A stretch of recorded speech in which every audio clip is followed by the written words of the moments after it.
सुबह प्रोटेस्ट था दिन में, और दिन में प्रोटेस्ट के बाद से इन लोगों ने अभी तक घंटों हम लोगों को यहाँ पे बिठा के रखा, और अभी 1:05 पे यहाँ पे ये रिलीज कर रहे हैं। और जिस तरह से दिल्ली पुलिस ने प्रोटेस्टर्स जो प्रोटेस्ट कर रहे थे, उसके अलावा कई फ्रीलांस मीडिया के लोग वहाँ पे थे, उनको टारगेट करके उनको पीटा, उनके कैमरे छीने, उनके कैमरे का मेमोरी कार्ड अभी तक उनको नहीं दिया, उनका डेटा उनको नहीं दिया है।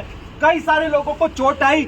एक साथी इतनी तबीयत खराब हो गई थी, बस में जब डिटेन किया गया था तब हम लोगों ने बात की कि उनको रोका जाए, एडमिट किया जाए, पर आधे घंटे से ज्यादा बस घूमती रही और उनकी तबीयत बहुत ज्यादा खराब हो गई। फिर दबाव बनाने पे उनको एडमिट किया गया और उसके बाद उनको ऑक्सीजन लगाना पड़ा, पैर में चोट आई है, एक्सरे हुआ है। मतलब ये सारा कुछ किस लिए था? जो भारत सरकार ऑफिशियली ये कहती है कि वो फिलिस्तीन की मुक्ति संग्राम का समर्थन करती है, आज वो भारत सरकार जो यहाँ पर इजरायली एम्बेसी पे प्रोटेस्ट करने के लिए, डेमोक्रेटिक प्रोटेस्ट करने के लिए, शांतिपूर्ण तरीके से प्रोटेस्ट करने के लिए हम लोगों को इतना ब्रूटली लोगों को मारती है। कई साथियों के हाथ फटे हैं, कई साथियों को चोट आई है, और उसके बाद घंटों बिना खाने के यहाँ पे भूखे बैठे रहे लोग। अभी एक साथी की तबीयत बहुत ज्यादा खराब हो गई थी, बाहर से दवा मंगा के उनको देना पड़ा। तो ये दवा देने से भी रोक रहे थे? बिल्कुल, दवा देने से भी रोक रहे थे। वो तो हमारे वकील साथी जब आए उसकी वजह से अंदर तक हमारे बीच दवा भी ये पहुंच पाई है और ये सारी चीजें हुई हैं। तो आज ये सवाल हम सबके सामने है कि अब ये जो संघर्ष है, जो इंसाफ की लड़ाई है, जो आज के वक्त में एक लिटमस पेपर टेस्ट है इंसान होने के लिए, वो लिटमस पेपर टेस्ट है कि फिलिस्तीनी जनता के संघर्ष के साथ खड़ा होना या ना खड़ा होना।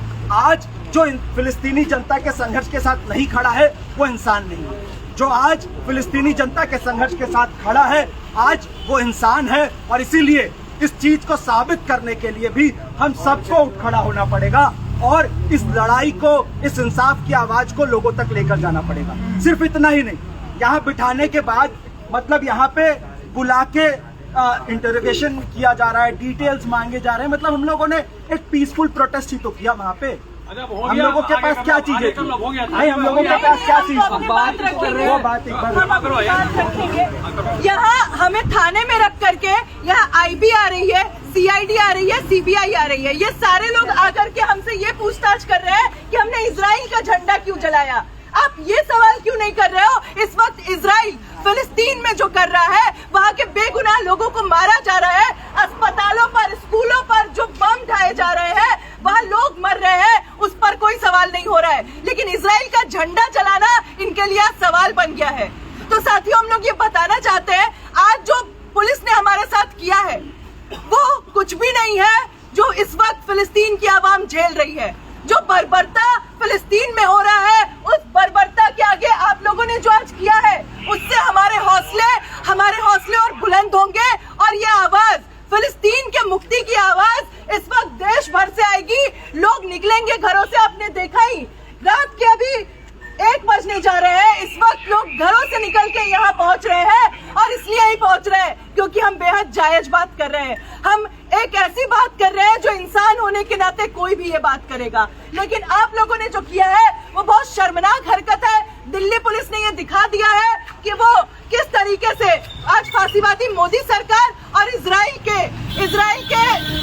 इशारे पर काम कर रही है। इंसाफ पसंद लोगों के आवाजों को कुचलने के लिए आप लोग कुछ भी कर सकते हैं, ये आपने दिखा दिया है। लेकिन आपके एफआईआर, आपके तमाम कानून और नियम जो आज आपने समझाए हैं हमें, उससे हम डरने वाले नहीं हैं। ये लड़ाई आगे जारी रहेगी जब तक कि फिलिस्तीन का मुक्ति संघर्ष पूरा नहीं होता है। हम अपनी लड़ाई जारी रखेंगे।